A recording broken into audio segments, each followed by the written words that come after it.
اگر کوئی شخص کسی کفریہ بات پر ہنس رہا تھا، اس کی ہنسی دیکھ کر ہمیں بھی ہنسی چھوٹ گئی، تو کیا حکم شرع ہوگا؟ دیکھیں، مسئلہ یہ ہے کہ کسی کفریہ بات پر خوش ہونا، یہ فقہاء نے اس کا سخت اس کی گرفت رکھی ہے،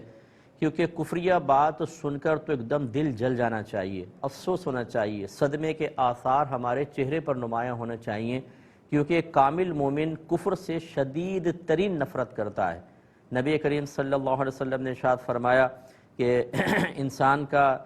انسان ایمان کی حلاوت یعنی مٹھاس اس وقت تک نہیں پا سکتا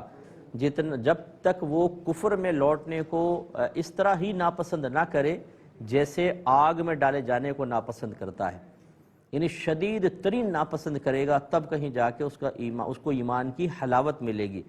اور حلاوت ایمان کا مطلب یہ ہے کہ علماء فرماتے ہیں اسے عبادات میں لذات حاصل ہوں گی، اس کو لطف حاصل ہوگا۔ تو خلاصہ کلام یہ ہے کہ گویا کہ یہ کامل ایمان کی نشانی ہے۔ اب اگر کوئی کفریہ بات پہ ہنس رہا ہے تو اس کا مطلب ہے ایمان ناقص ہے، ابھی اس کی اتنی وہ نہیں ہے، مطلب ایمان کامل نہیں ہوا۔ اور پھر اس کی ہنسی کو دیکھ کے اگرچہ سامنے والا ہنس رہا ہے، وہ کفر کو اوپر نہیں ہنس رہا، اس کی ہنسی کا انداز بعضوں کا ایسا ہوتا ہے کہ انہیں دیکھ کے ہنسی آ جاتی ہے،